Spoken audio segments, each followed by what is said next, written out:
Good evening. My name is Ray Dwyer. This is Dr. Joe Dispenza's Meditation and Book Discussion Group. Tonight we are discussing You Are the Placebo, Chapter 3, titled The Placebo Effect in the Brain. This chapter is pretty much a review, a condensed review of the book, Breaking the Habit of Being Yourself. For those who have studied it, you'll see some similarities, some points that were brought up in that book. But it's always nice to hear something said a little differently sometimes. So please stick with me. The chapter starts on page 47 of his book, You Are the Placebo.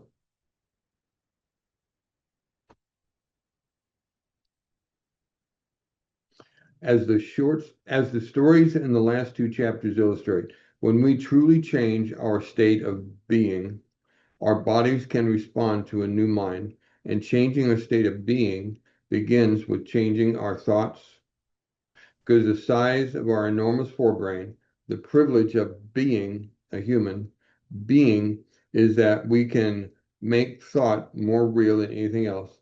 And that's how the placebo works. It works by changing our beingness. And that's what we're learning how to do and learning what we are. We are the placebo for our lives, of our lives. And it's kind of a strange thought because when you start from this, let's say you're just a person who just discovered Dr. Joe, you go, I thought a placebo was a little red pill that the doctor gives you to fake you into getting healed. That is an illustration of a placebo. We're going to learn what the concept of the placebo is about so that you can apply the principles of the placebo to your life so that you don't need to get a doctor to give you a pill. You can create your own story in your life, take that story into you as the pill, and let your body change. That's what this book is about.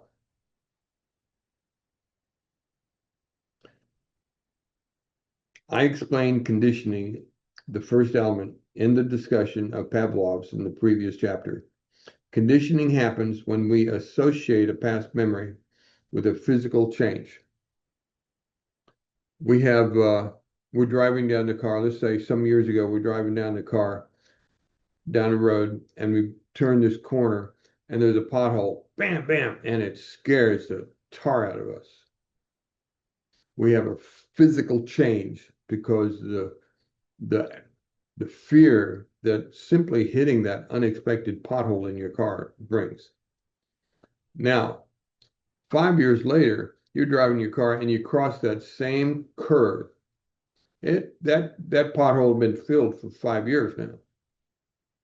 And yet that memory, the association memory of driving that curve brings back the experience of those hardwires neurons in your mind that don't go away because you keep remembering it.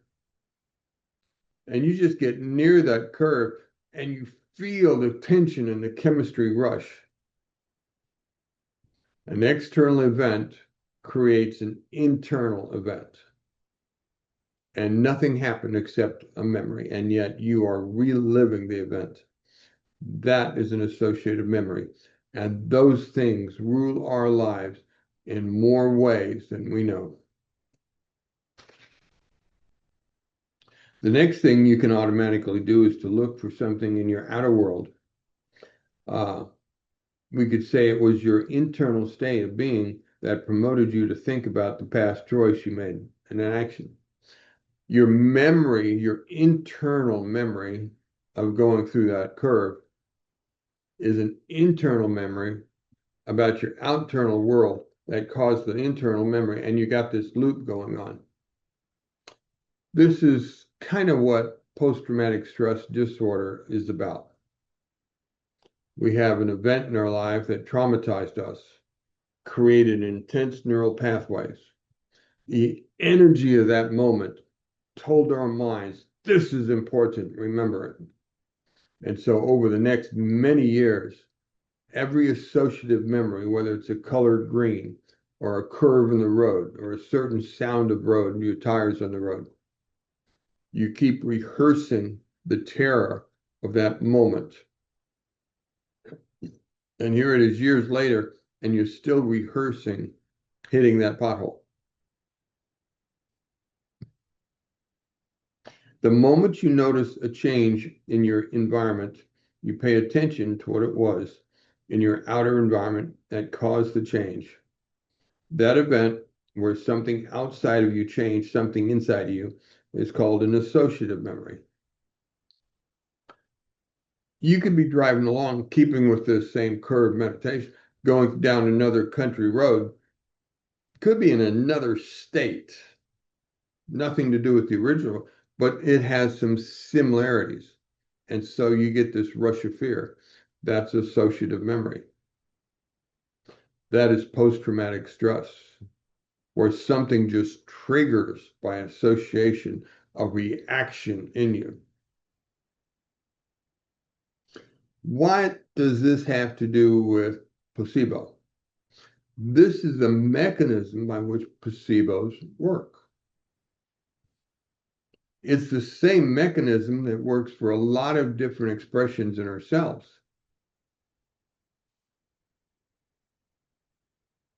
Expectation. The second element comes to play when we have a reason to anticipate different outcomes. If conditioning is based on the past, then think of expectation as being based on the future. Okay, we're getting ready to go somewhere, and we're going to go north, and we know that road cuts through the north way, and we get anxious without even being on the road yet. That's expectation. To take this a little on the personal route, I was getting treated for cancer for a while, and I had to sit in a chair with that drip in my arm. And the doctors would talk about, am I sick or anything? No, I just push away the sickness. I don't do that. And he was telling me, and Dr. Joe mentions it, some people are so used to the idea of being sick by the treatment, they get sick on the way to the hospital to get the treatment. They haven't even walked in the door yet, and they're feeling nauseous. That's expectation. You've been yelled at by your boss and just shamed the tar out of you, and you were so offended. Now all he has to do is walk by you, and it just turns your stomach. That's the negative side of the placebo effect. Expectation. Nothing even happened. It's just an associative memory. If we emotionally accept and then embrace that new outcome, we've selected, and the intensity of our emotion is great enough, our brains and our bodies won't know the difference. That was a hard one for when I first started this. What do you mean my brain, my body doesn't know the difference? And I had to get real honest with my own reaction to see that I was chemically getting stirred as if the event that happened to me years ago was about to happen, and I was cranking up. And it's like, oh, gee, is that what this is? Yeah. And it can happen for many different ways for people in many different lifestyles. It could be a work event. It could be a car accident. It could be a family argument that just shamed the tar out of you. And now every time you think of it, you just, you growl. Expectation. Okay, you're going to go see your mother-in-law, and you're still sitting home in your happy family and your loving spouse, and your day is ruined at just the thought. That's an expectation of a future event, as if that old event is already in the process of happening. This is part of the principle of the placebo. And he wants to hear Dr. Joe's discussing it like this because he wants you to see it in the everyday life so that you don't try to make the placebo effect something exceptional. This is simply partly how we live. Okay? So that's what this strange part of this conversation is about. The third element is meaning. The third element to a placebo helps it work because when we give an action a new meaning, then we have added intention behind it and energy.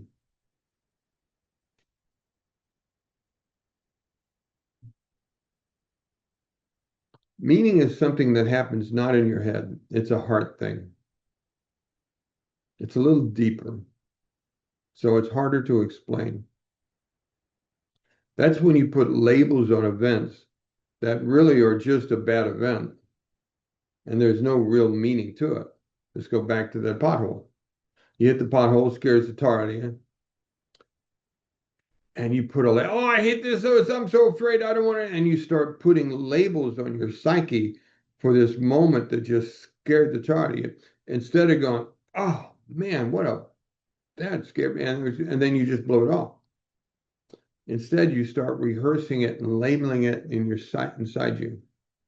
That's a terrible road. That's this, and you start using all these labels.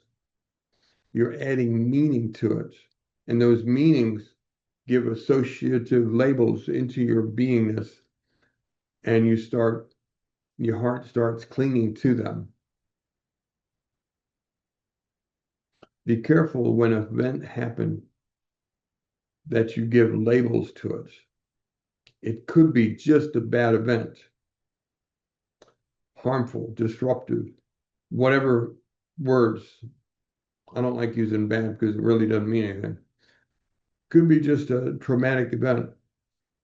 Don't label it. Just experience it. Let it go. The placebo works the same way.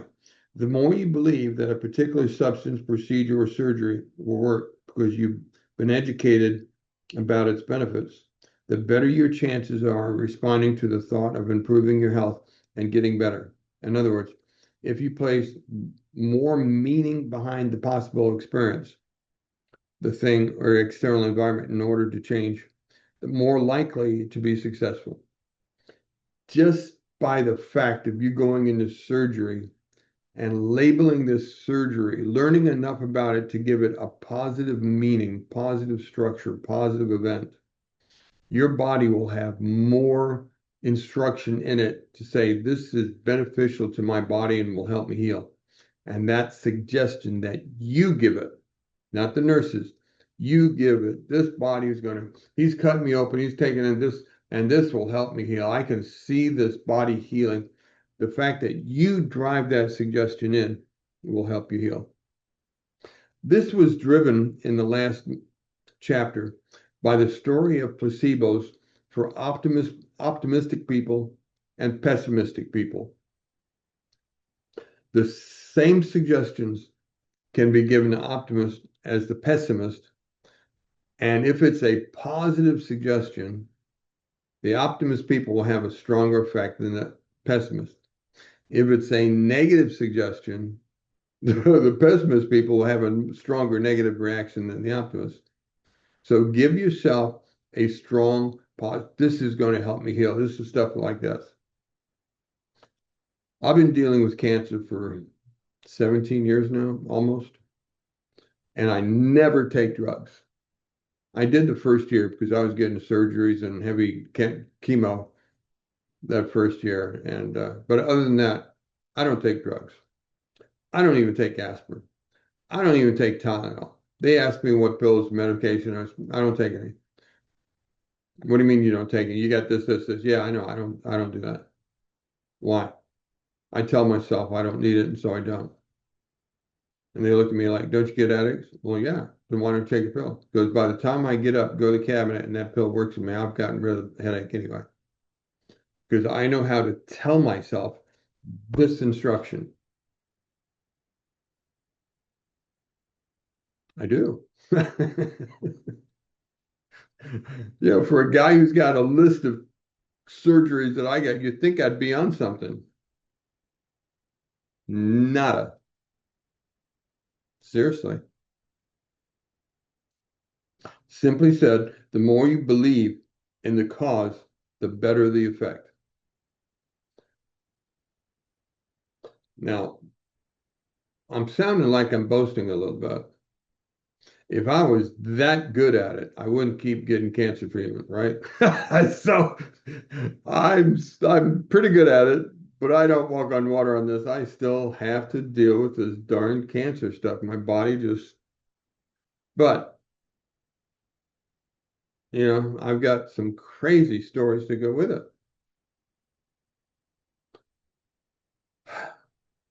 Okay, so that was an important thing for you to understand. If the placebo effect is a function of how a thought can change physiology, we could call it mind over matter. Then perhaps we should examine our thoughts and how we interact with our brains and body. Let's begin with our own personal daily thoughts. Right. It is a matter of mind over matter. Your body's the matter, and your mind is the thought processor. And your body and your mind are subject to the habits that you've lived with for many years. So Nita, I'll call on you in just a minute so you don't have to go away. So when you're changing your mind and your body, you got to have to be a little self-respective and find out if you're telling yourself things that are promoting pain and chaos in your life.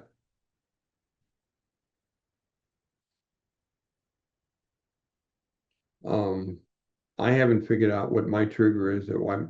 I think when I was in the military, I was exposed to Agent Orange. And so it takes a while. It takes 30, 40 years sometimes for Agent Orange to finally come out and affect the body.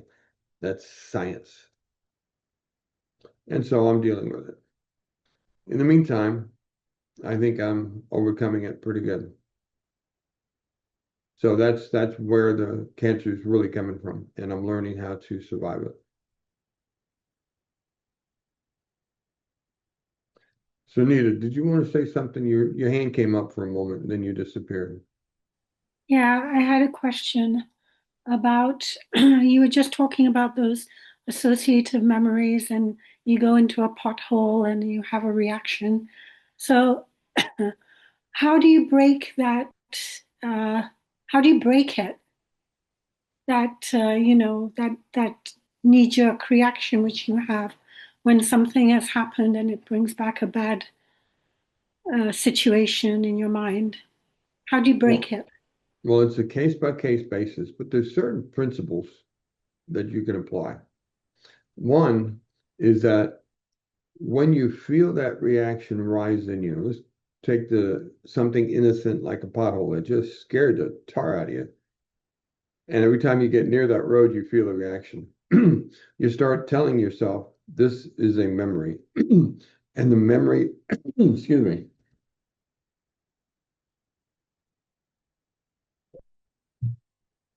and the memory is there to keep you safe. The purpose of the memory is for your survival and safety. So it's not a bad thing that you remember. Second of all, that you remember is just that. This is a memory. You can relax it. Okay, I remember that was a bad day. I'm going to be driving real carefully around this curve. I'll be looking for that pothole and I'm going to make sure I don't go into it or that it's gotten bigger and you just have a conversation with it to devalue the fire of it. Now, a pothole is a pretty safe thing to talk about here, but what if it's a bully in your workplace and you can't get around it? That's a little bit tougher because that pothole is live and real and present. The best you can do is keep yourself strong and daily when you come home, forgive yourself the anger that you're beating yourself up in. Not him. He can take a long walk off a short pier, as far as I care. But for you, you learn to let go and just say, now I'm safe. Now I am peace. Now I forgive the pain in my heart. Not him. I said the pain in your heart. And slowly you'll have a little bit of edge around you so that his assaults, I hope they're not physical, isn't something that gets to you. One of the things I did when I started working with this, I think I've mentioned before, I would go through the VA medical center and I would just react chemically to the violence of the soldiers around me. I mean, some of these guys were real hard soldiers and they've been wounded and they're in pain and their energy is shouting. And I'd walk by them and my hair would just go and I would instantly flush with aggressive hormones. And it would drive me crazy. I'd just get angry, just my talk would be angry and I couldn't control it. So I got this crazy idea of next time it happened, I'll walk up to the guy that did it and ask me if I can buy him a cup of coffee. Just the opposite of what I was prone to do. And I did it. I walked by some guy and just this guy was a Marine. We're talking like a real warrior. And his energy, he must have been in pain because his energy was really shouting at me. And I just stopped and said, do it right. Today's do it. So I walked back. Hey, what? One of these, like, what do you want? Says, my name's Ray. I'm feeling really crappy and I'd love to sit down and talk. Can I buy you a cup of coffee and we can just talk and maybe you can help me relax a little bit? I put it on me. You go, what? Yeah, just let me buy you a cup of coffee. I just need to talk through this craziness I'm going through. Sure. And we sat down. I only had to do that 2 or 3 times. And I did it 2 or 3 times. And then I'd feel the rush and I go, okay, everything's safe. And it'd go away. So there's different ideas, but the principle of all of it is to learn to let go of the energy that you're holding. That's the goal. And different circumstances have different things in you. Did that help?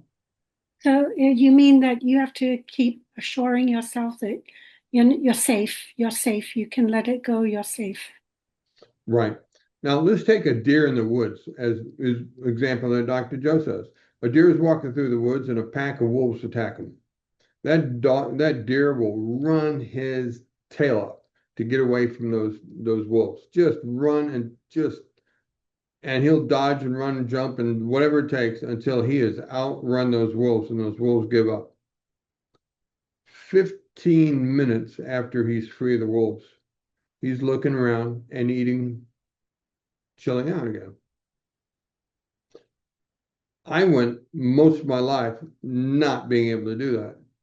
I would get in a hassle and I would stay cranked for days looking for the next threat, which always was there because I'd stimulate it and call it. And, so I stayed crazy, which is why I lost my job a lot. So the goal is, like you said, the goal is to learn to let go of it. Not deny you're in a threat. I will never tell you to be a meat carpet for someone to abuse you. That's not my nature. You have those 3 energy centers, 1, 2, and 3, to give you your red alerts and help you survive. That's the nature of it. But once you get out of it, in the evening when you sit at your computer, put on your headphones and listen to a meditation, can you let go of it for a little while so your body can heal? It's not stress that kills. Stress is needed for life. It's chronic stress, stress that never lets go, that kills. So the fear is okay. It's just you need to let go of it as quickly as you can. That fear just might, I told you about the first PTSD class. Congratulate your buddy for having PTSD. And we looked at it like, you're out of your mind. I'm out of here. It's like, this guy's crazy. And she said, let me explain. Because of PTSD in you, It let loose the hormones, the chemicals in your body, so that maybe you jumped higher, ran faster, fought harder, and did whatever it took to help you survive to be here today. The problem was not the PTSD, the event that caused the problem, the PTSD, the chemistry in you is that you never learned to let go. That's what the VA taught me way before I started Dr. Joe. And that was the beginning of my healing because I thought I was broken and crazy. And come to find out, I just had a demanding will to survive, and woe to the person that crossed it.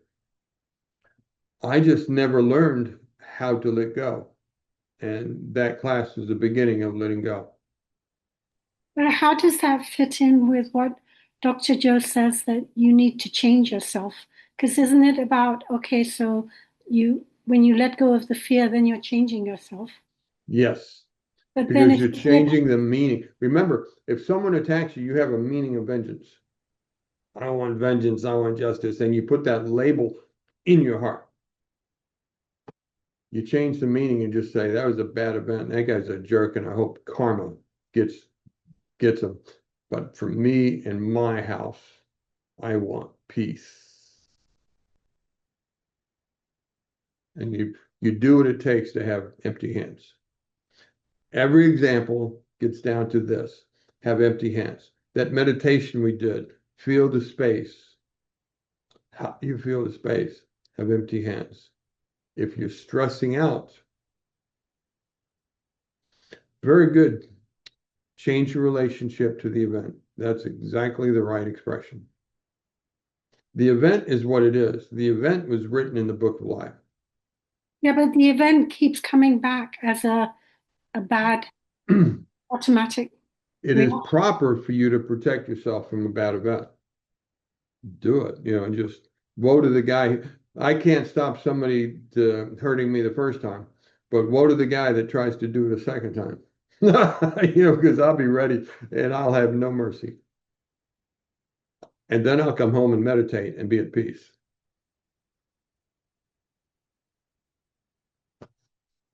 I'm at advantage to talk like that. I was a very skilled military martial artist, very skilled. Woe to the guy that crossed me. And that's a bad conversation to have in here, but the principle is the same. There was violence in my life, and I carried that violence for 40 years until I started, 50 years, until I started doing this. And that taught me how to release it, how to surrender all my list of things that I carried. And now I just let it go. The world is still dangerous. There are people who spend generations upon generations in a war zone. All they know is survival, and they have no chance of anything else. How do they do that? They got to really, really want that moment of peace. Mahatma Gandhi of India is the ultimate example of that. The British just ruled with guns and clubs, and he just sat down and meditated. He would not let it own him.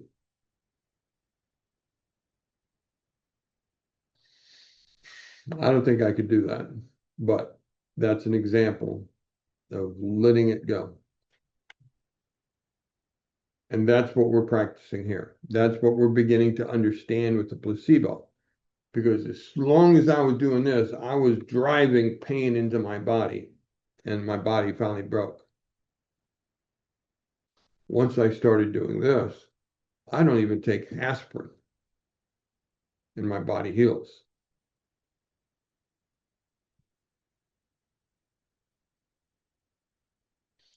Uh, Doctor, once I went in the hospital one time, and I was having a bad day for it. Sometimes it just rains on you. And my blood pressure was a little higher than normal. And she says, okay, we're going to have to get you listed as high blood pressure. I said, no, I'm not going to take that. But your pressure is high. It's not healthy like this. So I'm not going to take that one. I don't need it. She says, well, give me a few minutes and I'll significantly change that number. Well, you can't do it. Sure, I can. I said I could, and I am.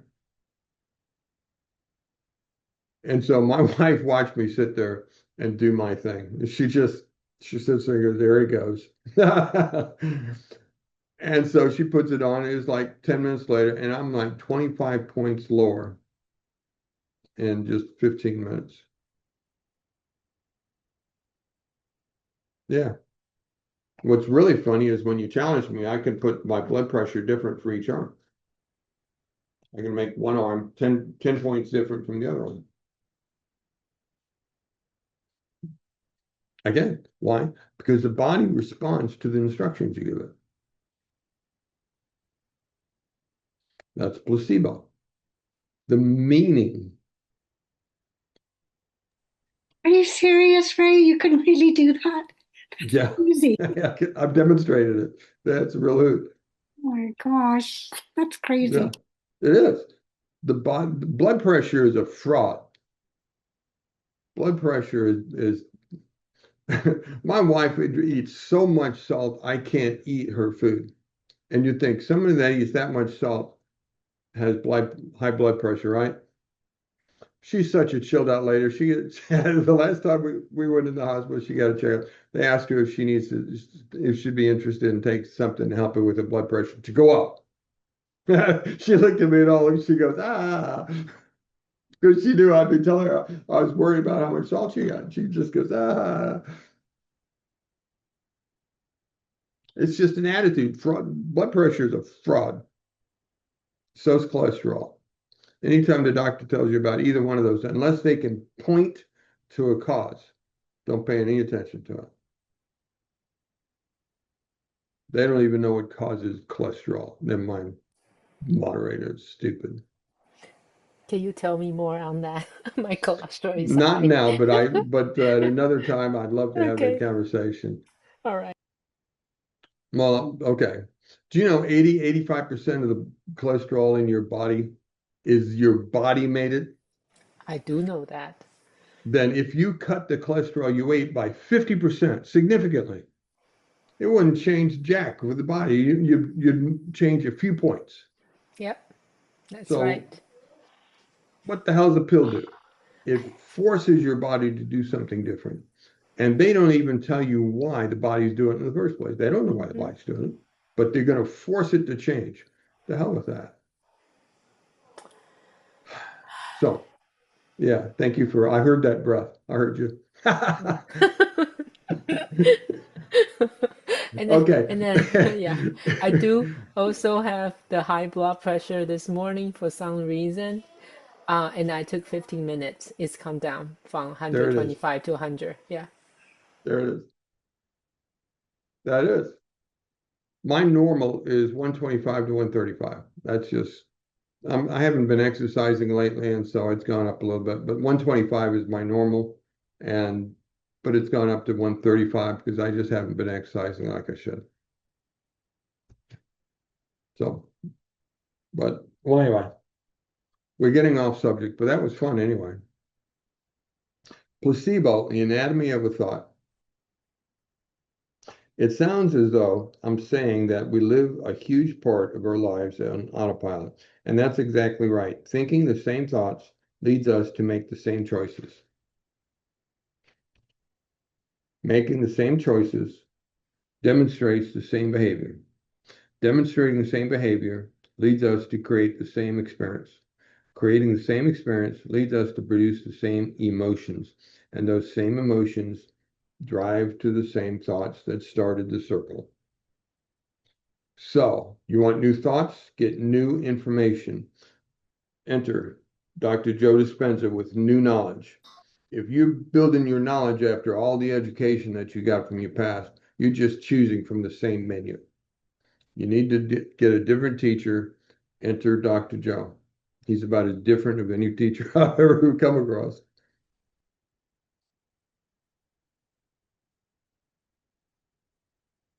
Now take a look at your life for a moment.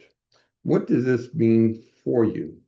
If you're thinking the same thoughts as yesterday, more likely you are You're making the same choices today. Those same choices today are leading to the same behaviors tomorrow.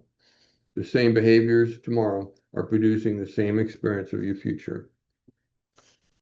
85% of our thinking is a pattern that we think every day. So we create today to look a lot like yesterday, and our future is a mirror of our past. We've got to learn to change our moment today. That's why this meditation we did today has some secret medicine in it. It breaks the habit of your mind constantly in the past. It helps you be present moment now by being quiet. No words, no analysis, no thinking, no remembering. Just feel the space now. It gives you a break for just a short while to the chain of your past. If this is your personality, then your personality creates your personal reality. You are creating your reality about your life. It's a hard one to swallow, but that's what science shows. You must become conscious of the unconscious behavior you've been choosing to demonstrate that have led to the same experiences, and then you must make new choices. You must make new choices. Every circumstance has different choices to be made. For me, my new choice was to go up to the guy that was stirring crazy aggression in me and see if I could buy him a cup of coffee, if we could just talk about stuff. We talked about our medical journey. It had nothing to do with anything that I was feeling, but it took down the fire that was in me. And then we wished each other a good day and we walked away and we never saw each other again. You see, most people try to create a new personality in the same old personality, and it doesn't work. You can't create a new personality using the information and the habits of your old personality. It doesn't work that way. So if you understand this model, then you should agree with me that your new thoughts should lead to new choices. If your thoughts are creating the same choices, then you're choosing from that same old memory, same old menu of thoughts and education. Do something different.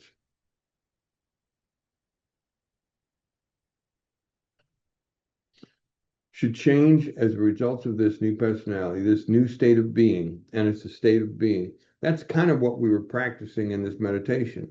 Sense the space and feel the space. It's a state of being now. That's what we're working to achieve. If learning is making new synaptic connections, remember Dr. Joe, he had those, you might have seen him, he shows pictures where neurons actually grow together. That is learning. That's what learning does in your mind. Did you know that expression, making a new mind, is a reality? I thought that was shocking to me when I learned that. When you get a program of study and you're learning something really new, let's say you take up language, that's a safe subject, and you're learning it and you're studying and you practice it, you are literally building new synapses. And as you learn the grammar of it and you set aside the bad grammar, you're releasing old connections and making new ones. You're really literally renewing your mind, changing your mind. I thought that was really cool that that expression actually represented reality. So when we repeat a thought or an experience enough times, our brain cells make not only stronger connections between each other, but also a greater number of total connections. The brain becomes more enriched microscopically. It actually changes the brain. So as soon as you think a new thought, you become changed. Think of that. You can change yourself in little ways just by working against the habit, choosing against it. And even if you don't get 100%, so what? Who cares? You're working against it. Maybe tomorrow you get a little better until you reach that state that Julie mentioned. I think it was Julie says, what do you think about flow state of meditation? I think it's a goal. I mean, that's kind of where you want to get to. She pulled a string on that one. Yeah. However, unless the original learning experience is repeated over and over again, the number of the new connections fall back to the original. How many times have you heard Dr. Joe talk about repeat? There's a reason for that. So even though you made those new connections in a really let's say you went to a conference and his meditations are profound and strong and emotional, and you don't repeat anything when you go home, those beautiful connections you made in your brain will dissolve and go away.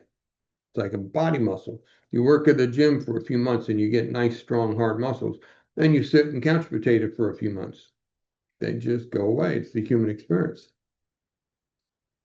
Therefore, if we repeat what we learn enough times, we strengthen communities of neurons to support us in remembering. A whole community of neurons.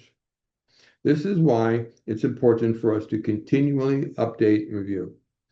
This type of subject that we're doing goes alien to our society. If you are not routinely exercising and repeating this, our society will reprogram you into the group mind of it. That's just human.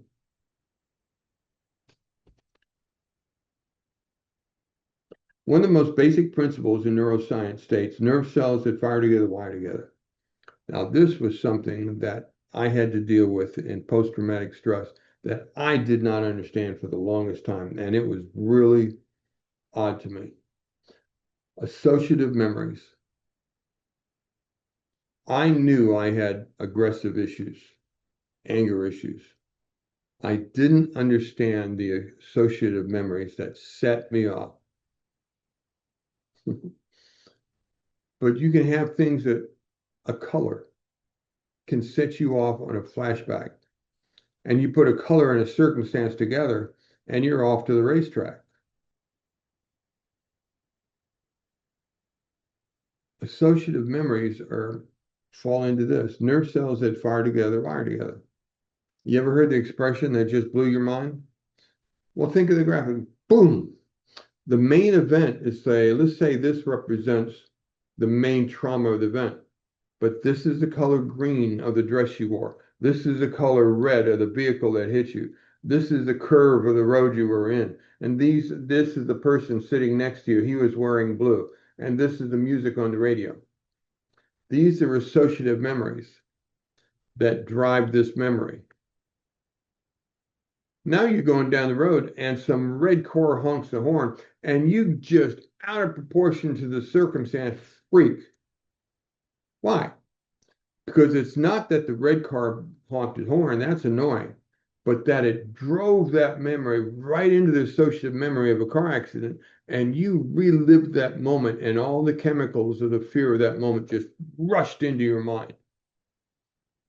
Only because a red car honked his horn wasn't even honking at you. It was just somebody else got close to him and he was trying to get away. And yet you were reliving something that might have happened 5, 10 years ago. Associative memory. I talk about me, just not to talk about me, but to give you a real life experience so that you can understand and maybe see something in you. When I first started dating my wife, this was a long time, 50, 60, 55 years ago, plus minus. She had a green couch. I wasn't healed of anything back then. I was a screw loose. And, I could not sit on that couch. I would sit on the couch and I would feel the pressure growing in me. Why? Because it was green. The color. I couldn't tolerate, not all green, just this couch had that particular green. That something in my mind just went. And after months of me avoiding sitting in almost any chair or even on the floor without sitting on the couch, because I tried to sit on the couch and I'd end up on the floor trying to relax. I had to explain it to her. And, she knew my journey. She knew my life. We've known each other since we were teenagers. And she understood. So we got past it. But that's just an example. Plus, never mind the crazy things that pulled my string and got me fired during my journey trying to get healed. So associative memories, when something disproportionately sets you off, give a pause and think about what triggered that. So our goal then needs to be thinking outside the box to make the brain fire in new ways. You have a set of memories that are controlling you in sometimes very unexpected ways. Find a way to get outside that control. These are principles of the placebo. That's why we're learning them. I'm on page 63 now. Crossing the river of change. The hardest part about change is not making the same choices we made the day before. Why is it so hard not to make the same choices? Because there's reasons we made those same choices we made those days. And there's usually a lot of history behind it and a lot of programming. And given the same circumstance, we'd probably do it again. And we have to dismantle the associative memories that drive that. Do we have anybody here that's a competitive road rager? Okay, so you don't get out of bat and beat the other car, but you just really get aggravated when somebody gets aggressive with you.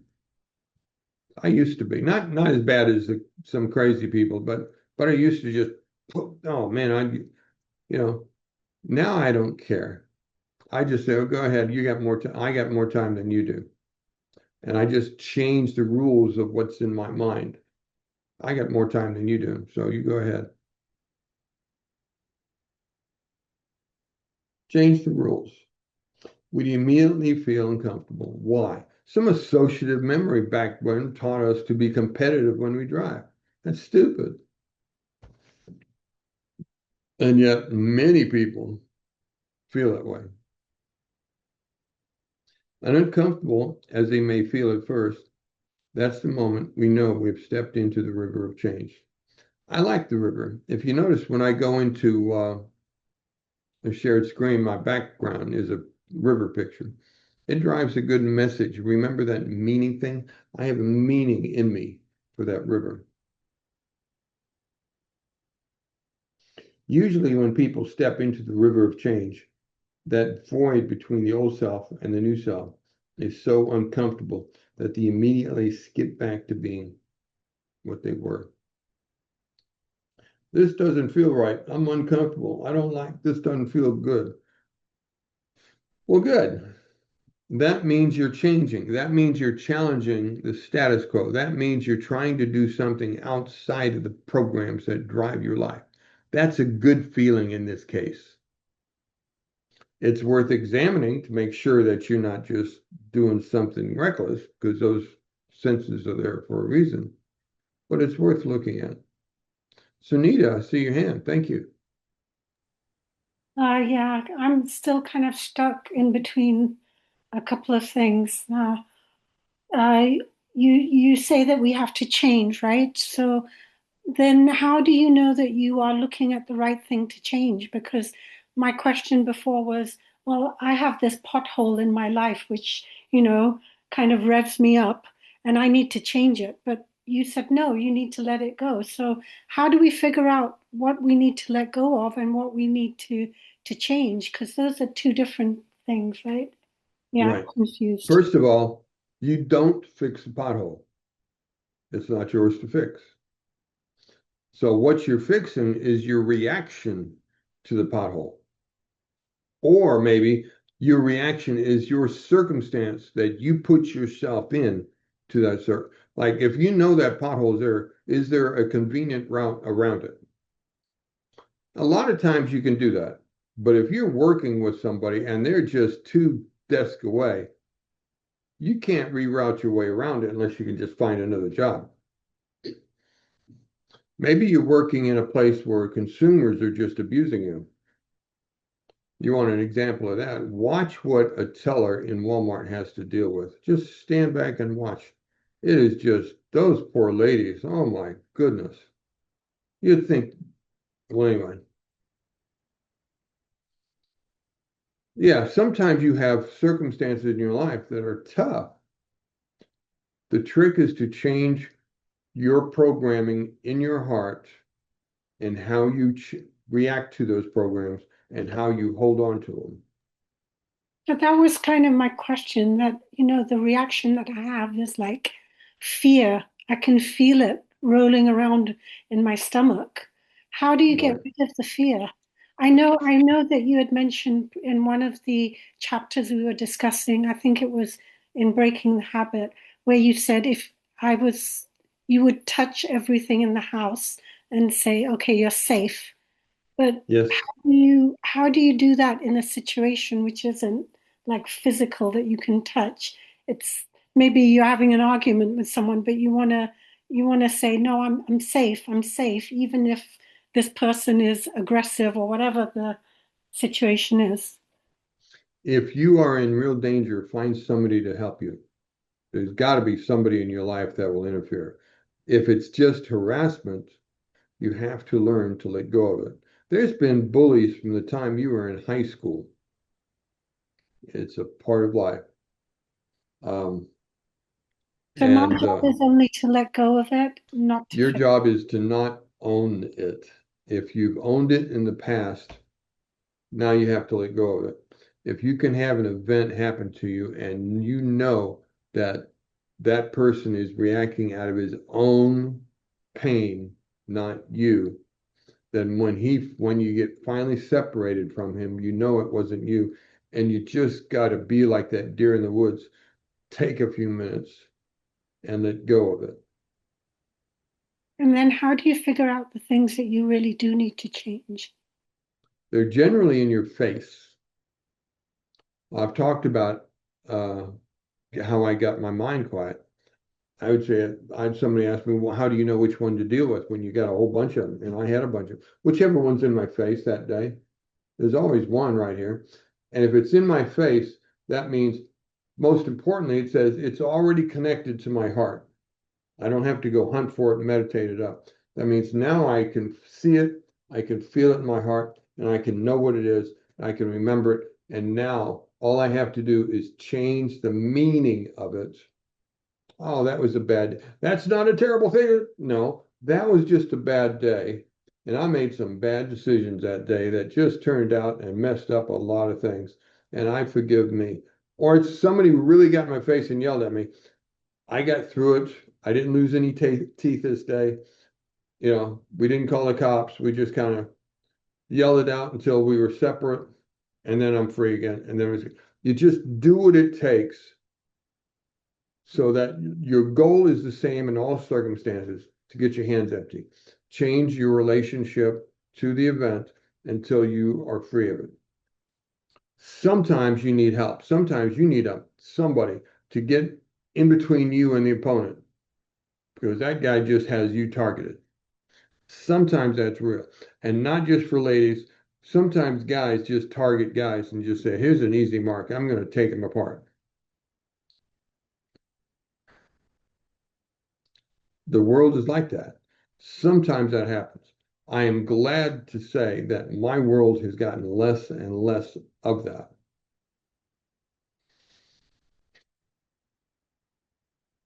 But the end is the same in all cases. What is the goal? The goal is to change the relationship to the event until your hands are empty and you're free and in peace. Yes, that was a bad day. Yes, that hurt. Yes, that was destructive. All those yeses. But I am free. I do not hold them. You just got to change the rules of your mind. See, those rules you're holding on to are not bad rules. Why do we develop them? We develop them for our survival. That's why we do it. I mean, I was a soldier. I developed some rules that were extremely violent, and I kept them on the front of my mind, and I would react in a heartbeat. Why? Because the guy who reacts first generally wins. And I jumped like a rabbit and just and but I'm a civilian now, and there is no proper place to act like I used to act. And so I'd lose the job again and again and again because I could not make it stop. I was one of the guys you're probably talking about, someone like that, because I was strong-willed. I had a target of what I wanted to do, and don't get in my way, I'm coming through. You'd never know it now, as loving as I'll become, because I didn't love. I had goals, I had intentions, and that's what mattered. People were things to get in the way. So what do you do as the receiving end of that?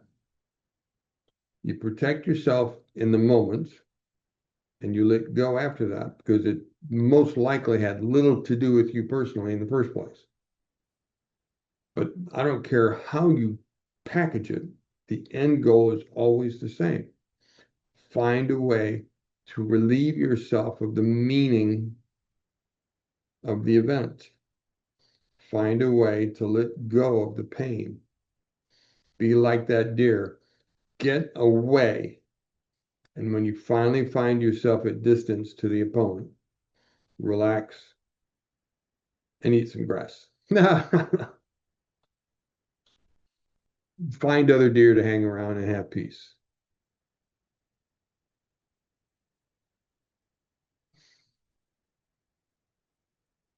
I know it's not easy for some people. I'm a pretty real person. I've seen enough of this world and the horrors that some people have to live in that I know what I'm talking about is just really, really hard circumstances sometimes. But the ongoing is always the same. When you sit down, can you fence off in your mind just for an hour and have peace? Give your body an opportunity to heal from a day of stress and anger and chemistries. Ah, just for an hour. Do the good fight during the day. Stand up for yourself. Don't let that guy bully you. Use your intelligence and your strength of will to make hit cost him. But when you come home, sit, give yourself an hour of peace so your body can heal. That's what we're talking about here.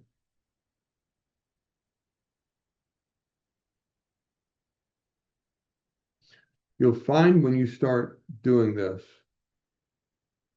you'll have side things, side lessons that will start growing in you. You'll find you can start loving yourself a little bit more.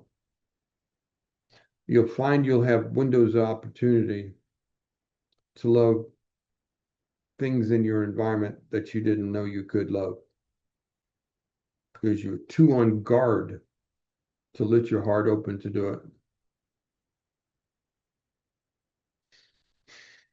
But be safe. Do what it takes to be safe.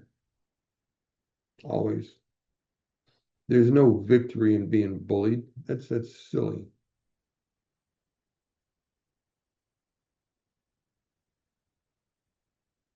Okay?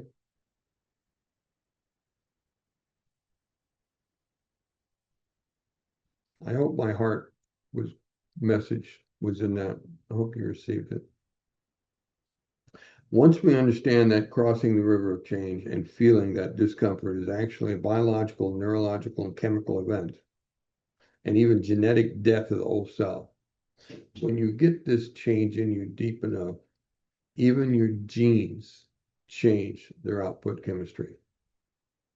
That's what you see in me right now. I am that different. You just, I really am. I'm just a crazy old guy now, just laughs and loves, and I feed birds and watch them eat just because it's a joy to me to feed little critters. I do. Every morning I get up and I put some bird seed out so I can watch birds feed on my backyard. Now they know it's coming, so they'll hang around the morning and then jump down and within 5 minutes of me putting it out.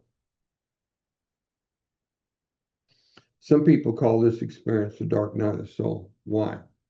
Because changing from your past programs that served you well, they were there for a reason. I am not criticizing your past programs. They had a reason. In the circumstance that they were created, they were the right thing to do. Or you wouldn't have done it. You all are smart enough people. You don't do self-harm things. You take the best choice you've got and you work with it. Now you're learning something new and your best choices are changing. And your old choices are saying, what, why are you changing? No, don't change. This is important. We got to do this. New knowledge requires new choices and new experiences. And you'll come in clashing with that old self. And that clashing is the dark night of the soul. Sometimes it's more dramatic than others.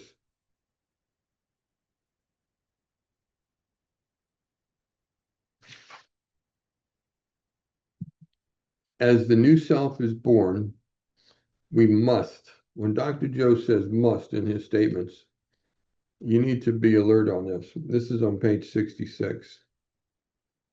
As the new self is born, we must be biologically different. New neurological connections must be sprouted and sealed by conscious choice to think and act in new ways. How do you get new neurological connections? New knowledge. How do we get biological difference? New behavior. So by nature, most of us are thinking in the past because we're using the same hardware and software programs from our past memories. That's how we get by. That's how we don't have to learn everything we get up and do something. It's normal, natural, and healthy. You know, you don't want to wake up and go, okay, who am I and where's my clothes and what do I do? We live in an education of our past.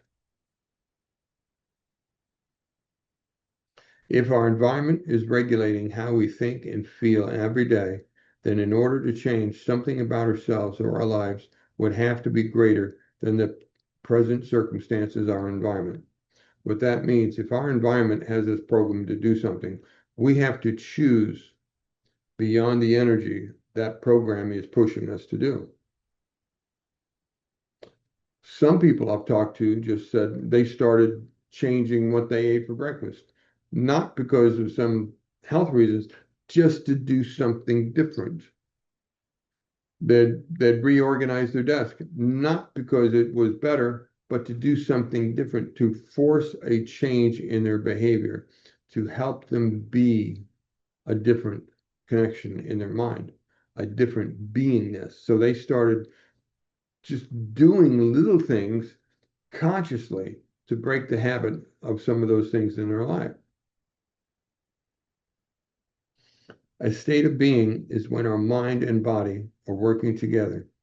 So our present state of being is your genuine mind-better connection. What is your state of being? Well, that's what you are right now. Your mind, your body, and the chemical interactions between the two called emotions. So thinking creates feelings, and then feelings create thinkings that's equal to those feelings. It's a loop. That's what drives us crazy is a loop.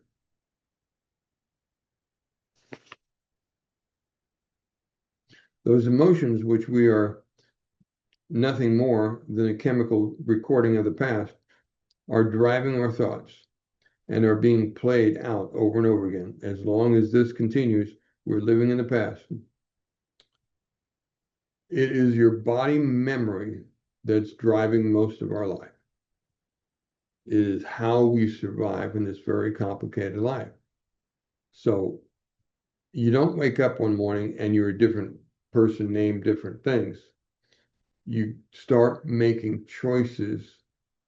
Choices to what? And that leads me to your future self discussion, which is not part of this. But in this particular case, let's narrow it down to the placebo discussion, and that's to a healthier life. You start making choices. What can I change today that will help me be healthier, happier? I'm going to start letting go. I'm going to start forgiving things in my heart. I'm going to start not forgiving, not forgetting. I'm going to start releasing what I'm holding on to. I'm going to start changing the meanings in my mind for things that I just can't stand about my life. There are many things about our lives we can't control, we can't change. Now the body is equal to and has become the mind.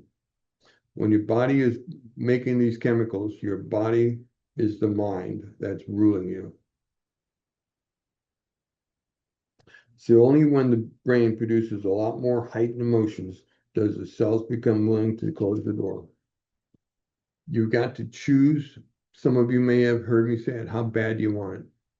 This is why you got to want it, because your body is outvoting your mind 10 to 1 chemically. That's how it works. So if your body is driving you to do something and your mind, well, I want to do that, and your body goes, nah, you're going to have to want it so loud that the chemicals that your choice makes is greater than the chemicals the body makes. This is not woo-woo. This is physiology.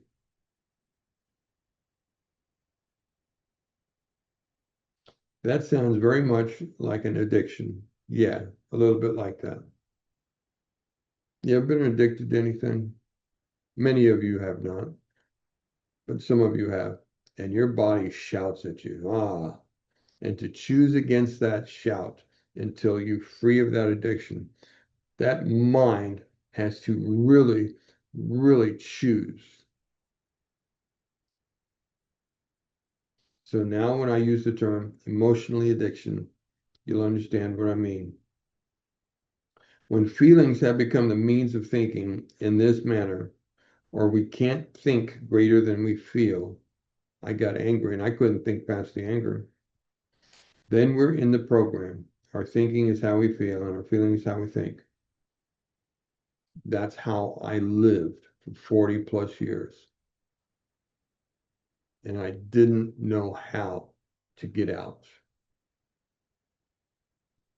The repetition of the cycle of thinking and feeling and then feeling and thinking is a conditioning process of the body that conscious mind delivers. Once the body becomes the mind, that's called habit. The habit is when your body is the mind. 95% of who you are by the time you're 35 years old is a set of memorized behavior. That almost offends me. 95% of my daily moment-to-moment self is habit. That's what Dr. Joe says. So when you want something, when you get a new idea and you want to change, you're up against a 10 to 1 vote. You got to really, really want it. You can think positively all you want, but that 5% of your mind that's conscious will feel as if it's swimming upstream against a current of the other 95% of your mind. Yeah. Your mind is trying to produce chemicals in your body. You're dribbling chemicals into your body, and your body shouting chemicals back up to your mind. You want to know why it's hard? It's just being human. It's hard to change once the body has got a set habit that you've done for 40 years.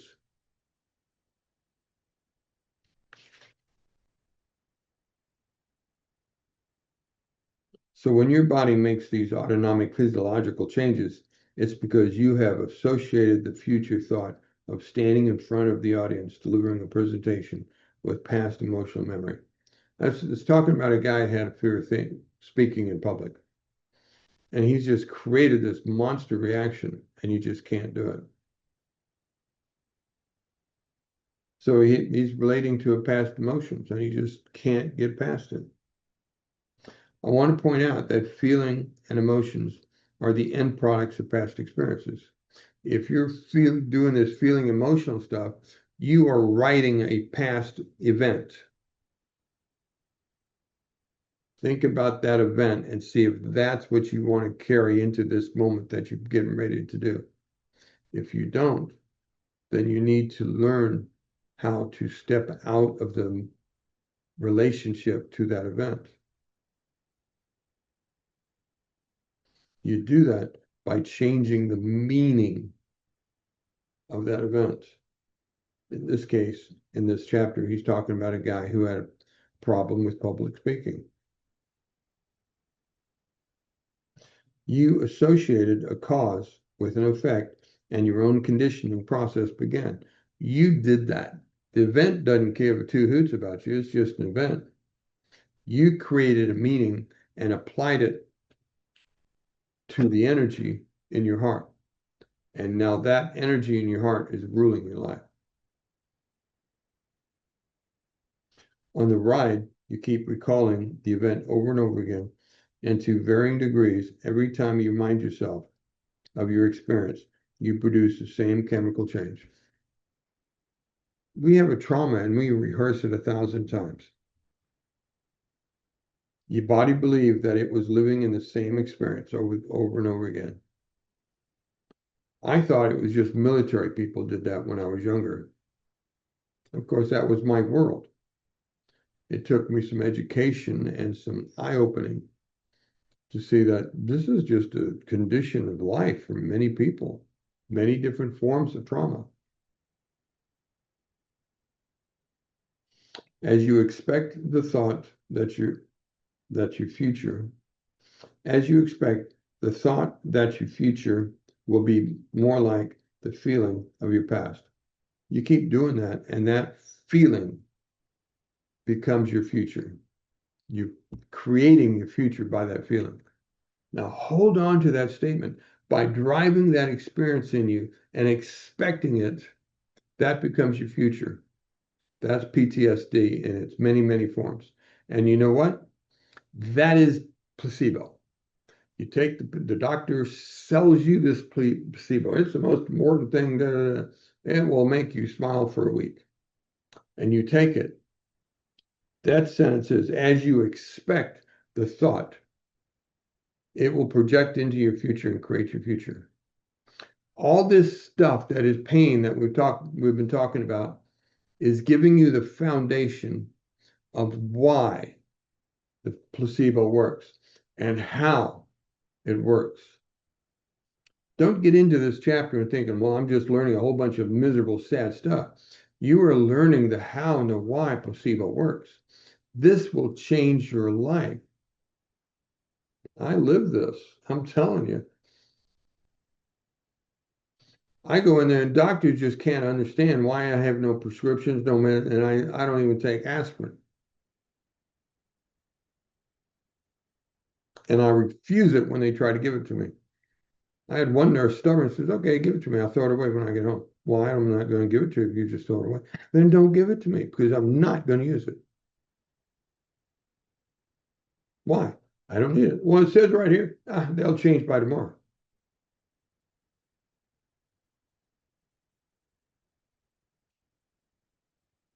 So then, thinking back to the beginning of this chapter, when you read that the placebo is created from three elements, conditioning, expectation, and meaning, you can now see that you are your own placebo. Why? Because all three elements come to play in the previous examples. We do this to ourselves. The controllers of our society know this, It's in our advertisements. It's in our laws. It's in our religion. First, like a talented animal trainer, you're conditioned into the society to behave and to expect certain things. Second, if your expectations is that your future will be like your past, then you are not only thinking in the past, but you're also selecting a new future. You're also agreeing with the past and putting it in your future. Third, if you assign meaning or conscious intention to an action, the results is amplified. You can have an event happen and tomorrow not sure what it was. You just knew it was a couple because you didn't label a meaning and stick it in your heart. Change your meaning and change your intention. And just as the hotel maids in this study did, you change results. There was a time, oh gosh, I've been probably around 25, 30 years ago. I got into exercising and running and stuff like that. And I was at the gym and I was starting to lift some pretty heavy weights. And I noticed this one big guy had been watching me. I was going regular and we'd said hi before, but he was watching me and he was big. He was a serious weightlifter. And he came over to me one day. He says, "Ray, you're doing it wrong." And I looked at him like, "What do you mean? I've studied this exercise. I know the right position. I know the balance of the weights. And I pay attention to my everything from my wrist to my feet to everything. My posture is right." He says, "I didn't say your posture was wrong. I said you are doing it wrong." "What am I doing wrong?" He says, "You're not thinking about what you're doing. You're giving attention to what your body's doing. But I can see in your eyes, you're not thinking." "What do you mean?" "You're not telling your muscles what you're doing." Remember this? I was not giving meaning to my work. He said, by giving meaning and purpose to what you're doing, to the muscle that you're focusing on, you will change your strength by more than 10% just by thinking about the exercise differently. And I started paying attention to the videos and stuff I was training on.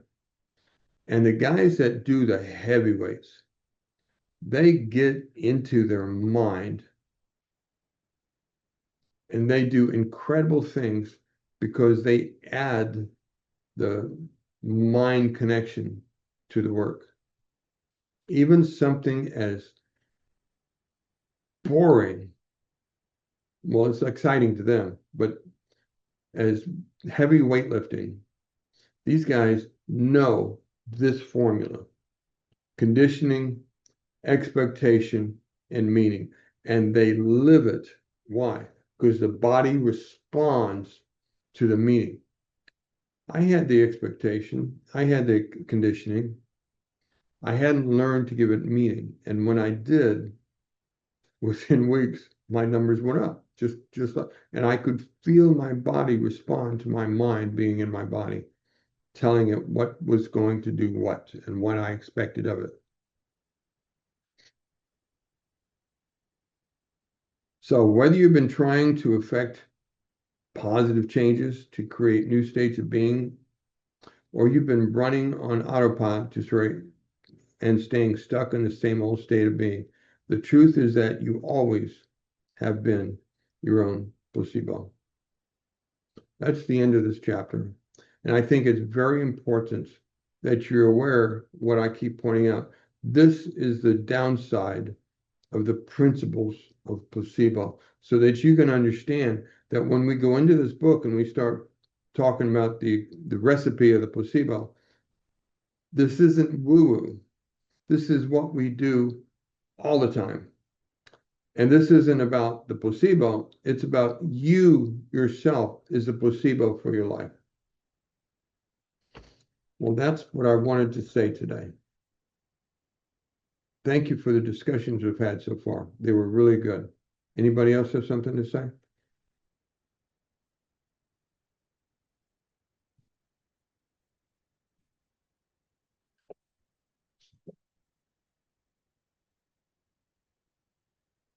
Thank you, Sharon. We had some good discussions about changing heart, changing expectations, the importance of releasing, what we are trained to hold on to things, not foolishly. I mean, we train because that's part of how we survive. It's part of the information we need to take care of ourselves. But we're being given new information here. This new information will help us be healthier than staying stressed all the time. Remember what stress does. It does everything it dilates the blood vessels, so you have less blood circulations. It reduces the immune system so that you're more prone to things like flu and sicknesses. It stresses your eyes, so your eyes narrow, so you become less aware of your environment and focused on a narrow thing. You're so tuned in that you can't hear anything. Your hearing gets tuned out as well. You can eat healthiest food on the planet, and your digestive system is in stress, so it's only interested in the 3 macro products so that you can have energy to do the dangerous things that you're telling your body you're involved in. On and on and on. By sitting and giving yourself an hour each day, you can train your body to pause those stress symptoms and heal for a little while. It's good to do it at night so you can sleep a little more stress-free than you've been carrying with you. I know people carry stress in their sleep because I used to wake up fighting my blankets and my pillows because I was carrying violence into my nighttime.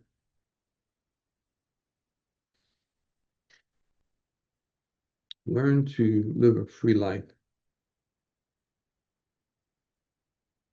Thank you, darling. Learn to live a free life. Learn to let go of things.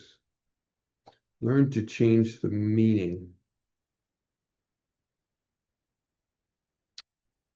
My expression has always been, it was a bad day. Devalue it. The mind is there to remember what you gave it value.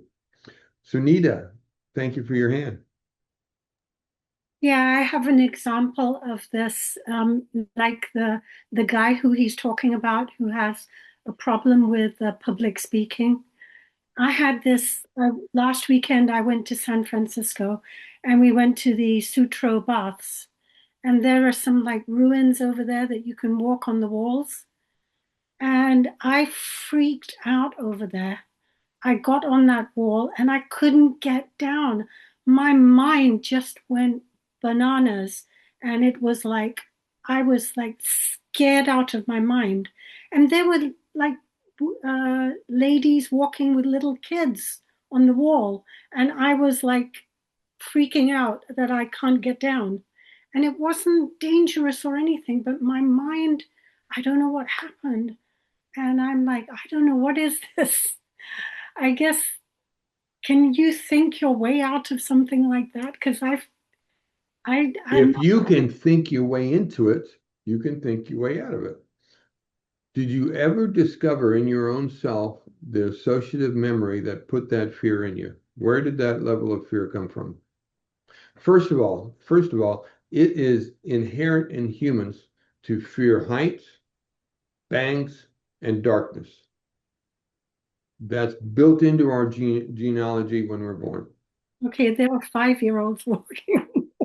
That's because they were taught how to walk and be at peace. A flash will scare a child as well, because that's another thing that is built into us. So what do you do? First of all, you wouldn't believe some of the crazy things I used to do. I was pulling cable, and I would, you know those red bars that you see as the structure in buildings, inside of buildings. They're just, I used to walk them pulling cable because no one else in my crew would do it. You go, what do you mean? This red bar is a 4-inch wide steel beam, and I would walk it across 20 yards. pulling cable, and I was 3 stories up.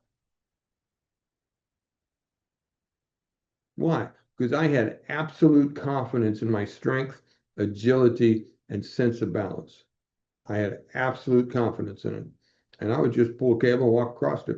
I knew how to, I told myself, I know how to walk a straight line. Give me the cable. And I walked across a straight line. And they would look at me with the jaw hanging up. Ray, you could fall and kill yourself. Did I? No, I ain't gonna fall. And so I pulled the cable across, did the work, the hookup work that I needed, and I walked back across that 4-inch red bar. 3 floors up.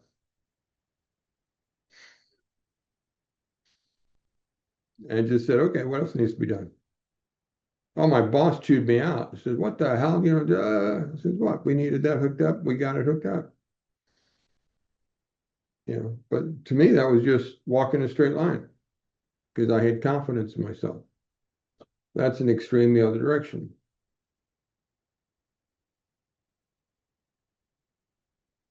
Do little things. Let's say you're afraid to heights. Okay, how high can you go that only stresses you? Just a little bit of stress. Walk that until it's no longer stressful, or you have confidence. And then go up a little bit higher, and go up a little higher.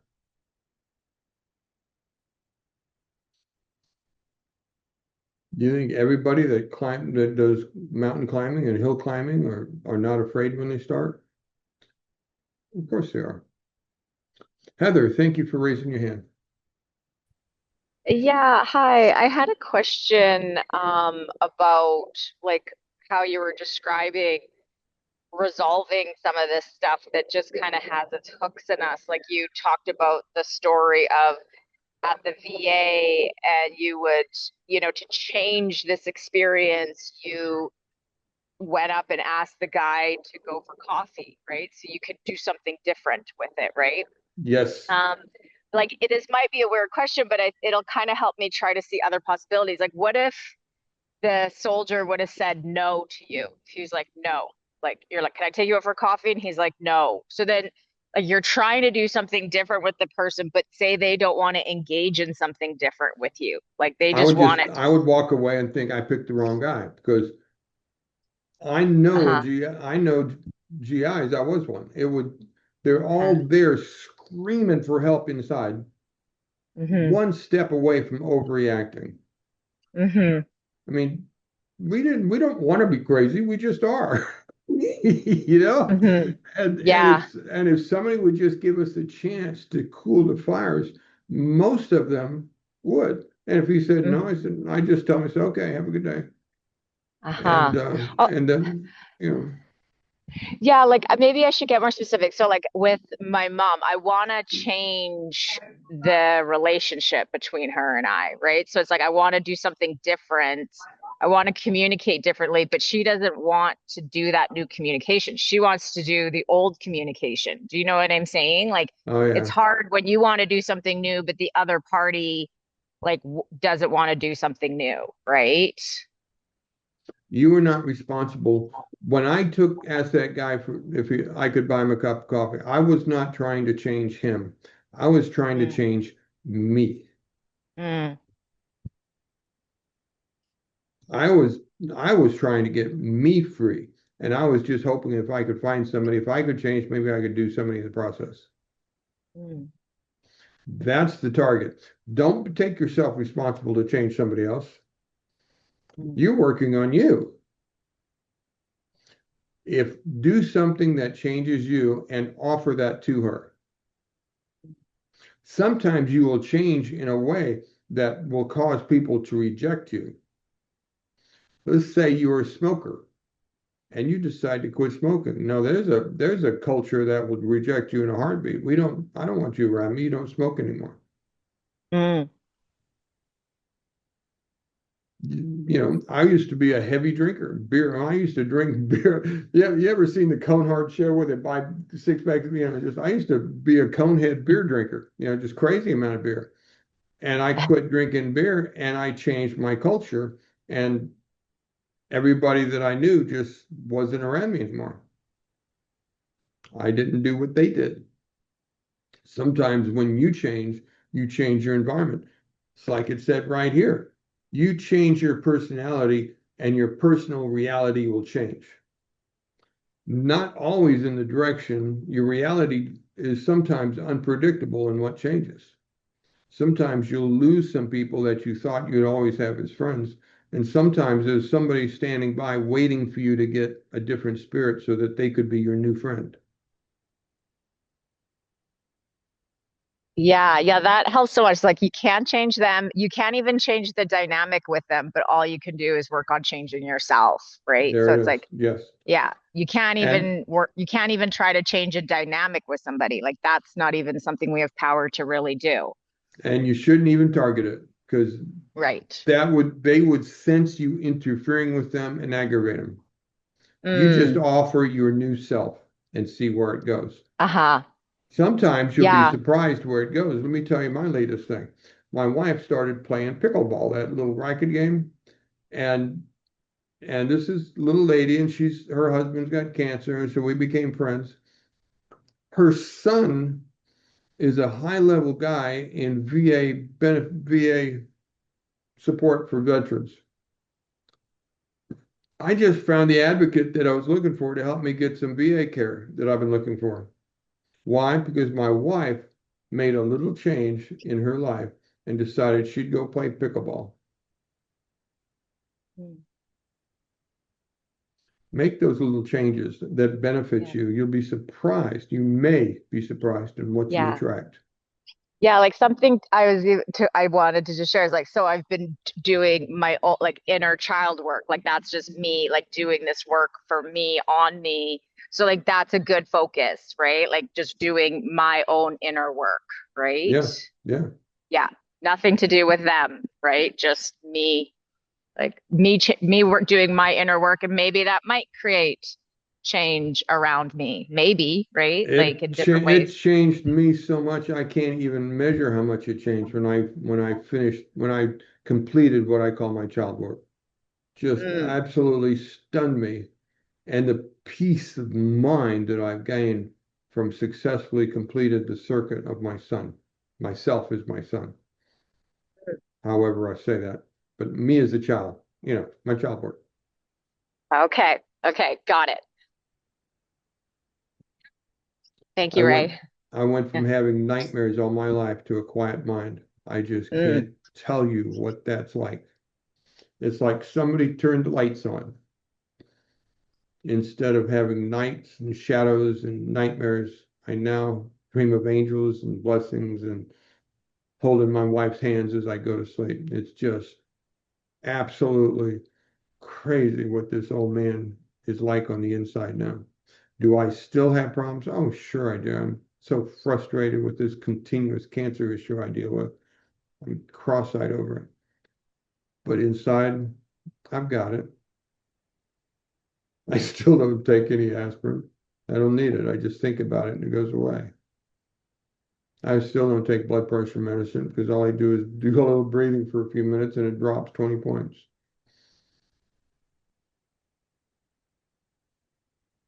Yeah. But yeah, so do that child work. Oh man, it'll change your life when that child can turn around and say, I love you too. Woo-wee. What an event. Thank you, Heather.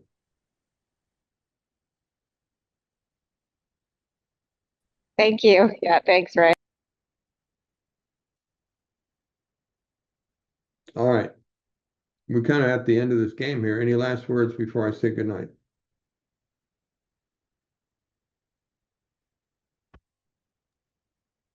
Delbar, hello. Great class. Great, great, great. Thank you Thank so you. much. For the first time, I stayed until the end. 3 hours and 20 minutes. Damn. Oh You my did a goodness. great job. Great job. Thank you so much, Ray. Thank you. All right. Yeah, I put in time to give you the best that I know how to give you. I read the chapter sometimes twice, then I process it and put it out. I put a lot of heart into this, what I do here. I'm glad Thank you you so appreciate it. much, Ray. Chapter 3 was called Placebo Effect on the Brain. Chapter 4 will be Placebo Effect on the Body. So it's going to be a kind of a similar format.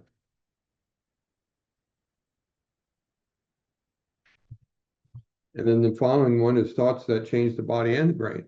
So we're going to understand the placebo really well before we start actually teaching how-tos. But first, it's important that you understand that the placebo isn't something weird. It's something we live in every day of our life. Good night, folks. This was good.